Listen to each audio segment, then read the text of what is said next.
So when you're not playing footy, what do you do besides fish with Bobby? Done a few things. I used to have a restaurant. Now I've got an events company. So I was actually speaking to Michelle Bishop about that day, a couple of days ago. She didn't end up finishing the story about it.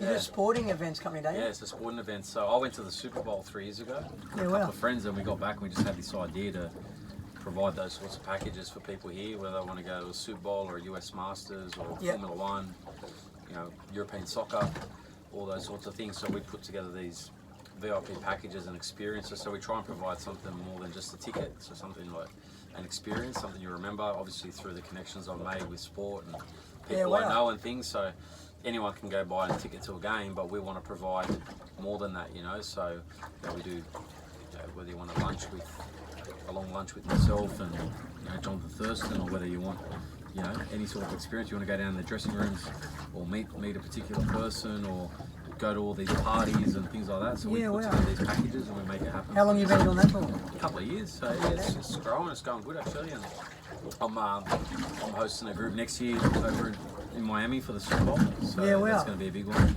Wow. And who are you involved with that? Just my business partner Jai. So yeah, nice. Yeah, it's the two of us, and it's gone from strength to strength. So I'm looking forward to spending a bit more time on it once I finish from footy.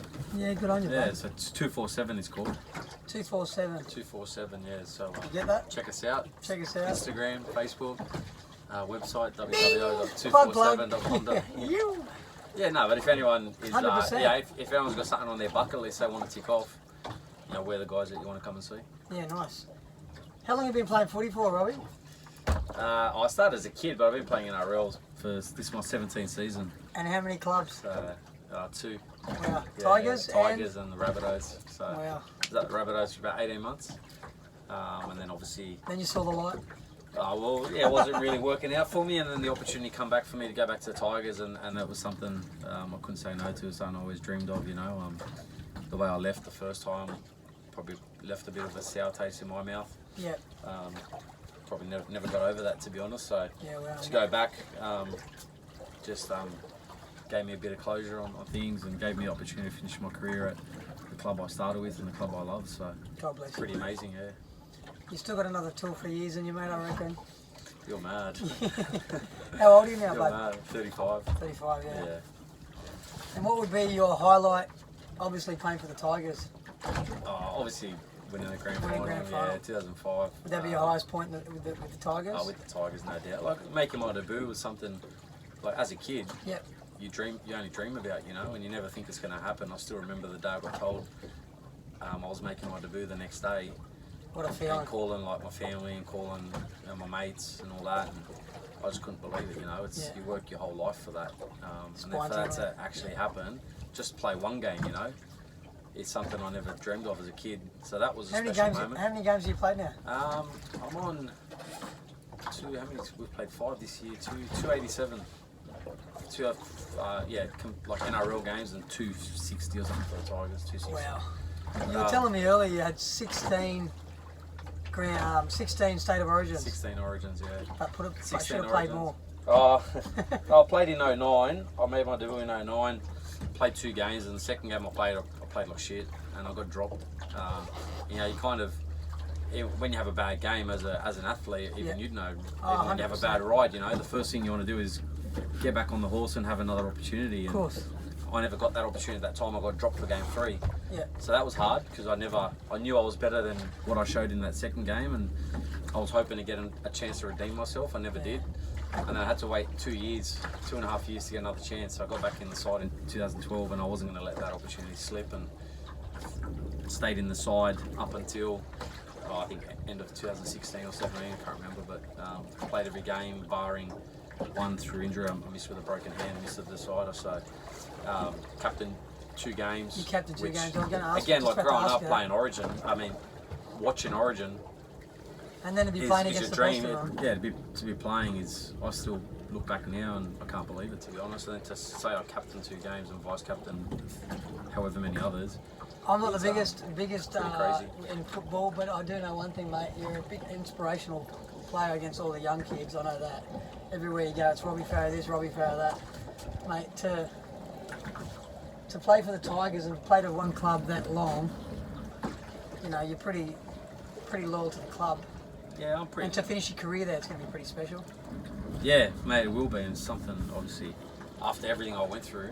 That's in what I those mean. couple You've of got, years, you've got a bit pretty of a tough story couple, behind you. Yeah, pretty tough couple of years. There's no doubt about that, you know. And even last year I was playing reserve grade. I thought my career was just going to finish playing reserve grade, you know. And to be where I am now and playing NRL, and I feel like I'm playing good footy, and I'm back at the Tigers, and I'm just loving it every day now. I'm just grateful. I go in there because I know my time's running out. I'm at that period in my life and in my career. And that's probably why you're playing so great. Yeah, well, you just go in and you appreciate, and you appreciate it, and you just try and soak it in every day, because you know before you know it, it's all going to be over. And, hopefully we'll have a few good times this year before it's over. Yeah, I'm sure you will, mate. I know it's a bit of a common asked question, but who would have to be the best player that you've played against, and why? I know you were saying to me earlier, there's a few. You don't really pick out individual players, you pick clubs, because there's also so many great players now, isn't there? Yeah. Young guns coming through the ranks. You do. There are great players and different positions and things like that. What makes them great? Well, I played with a lot of great players too, you know. But you touched on GI earlier. Yeah, he's just Is he hard to bring down? Athletically, he's got everything. You know, Yeah. the size, the speed, the power, the strength. You know, he's just so hard. When he was on, mate, he gave us a nightmare playing for Queensland. Even though he's a New South Welshman, should have been playing for us. But I was he actually helped trying him to win so see many that. He's series. always in Sydney, but he's a Queenslander. Yeah, but he's one of the best. Athletically, he's a freak. Like Jared Hayne was one of the best I played with and against. Yeah. When he was on, like that year in 2009, where he took Parramatta to the grand final pretty much on his own back, you know. And Yeah. Thurston's another. Thurston's a freak, isn't he? Thurston's a freak, like skill-wise. But what makes Thurston so good is he's just such a competitor. You watch him. And You you're watch him right play to a get a bit couple of a of tap there. nibbles here on Yeah. my back. I don't know if it's your shoulder blade or it's a No, it's I can feel it on my back. Yeah. Go on. Yeah, what makes Thurston so good, buddy, is he just competes. You watch him. He rises to the just always occasion every there. time, Yeah, doesn't he's he? always there and he's always competing. And to me, that's what makes a great player, because Yeah. And he's a anyone gentleman. can have talent, you know what I mean. But to have that competitiveness and you know that's what, to me, that's what makes a great player. Some of the best players I play with are the toughest competitors. So. Yeah. Mate, if you weren't a footy player, What would I be?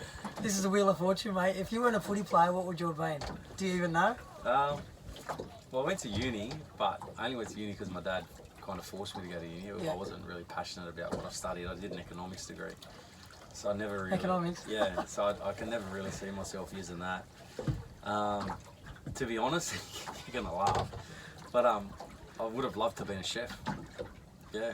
I can't laugh because I love cooking. I love cooking. I love cooking. I love cooking. I cook all the time. I had my If own you hurried restaurant. your butt up I and was called saying a I had Dewey, my- we could actually go cooking. I had my own restaurant a couple of years back, and I got this really strong passion for food. So Yeah, I'm the same. I actually would have loved to have been a chef. Yeah, Good on and it's ya. funny. Like I've been in a kitchen a few times, like a commercial kitchen, a couple of my mates' own restaurants, and when I had a restaurant, being in the kitchen and being under pressure to, produce a dish on time, get it out there and stuff. It almost replicates the adrenaline of being on the footy field. Wow. You know what I mean? So, Well, my brothers, obviously the bearded bakers, they say the same thing when they get so busy and they've got a job to do. Yeah, it's and like things game happen, on. and you've got to hang on, you've got to perform, Yeah, you gotta and perform. please everybody. That's So it, yeah, it's a different sort of rush. Yeah. Like, and for me, riding horses and riding in front of a big crowd is a different rush. But Yeah. what's one thing everyone would not know about you, about Robbie Farah? Is there much? What's one thing everyone wouldn't know? It's not so obvious. Put me on the spot there. I know. Well, Since obviously you're they always in the want to limelight. Yeah, I don't know. I think everyone pretty much knows everything about me. Maybe some of the music we're listening to today.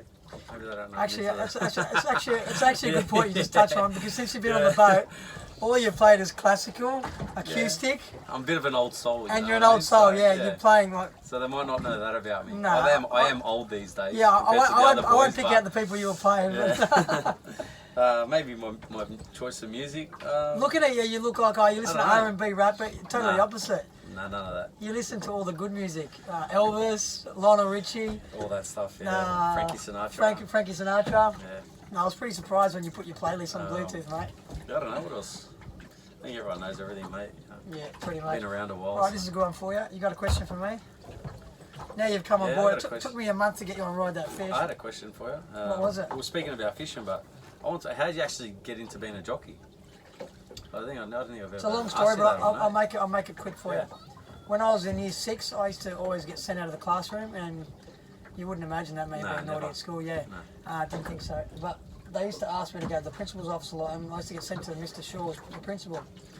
And he was a mad racing fanatic. And I used to go there and love getting in trouble because I just sit there and chat to him and he goes, mate, you've got to be a jockey one day. Anyway, years later, I was in year 9. I thought, bugger this, school's not for me. So I ended up leaving school at the beginning of year 10. I got me dad, woke up one morning at 4 o'clock in the morning. I thought, I'm going to listen to him and try to become a jockey. Went down to Rose Hill. Looked everywhere, searched far and wide to get an apprenticeship. Anyway, I got an apprenticeship with a bloke called Mario. Years later, I was champion apprentice in Sydney.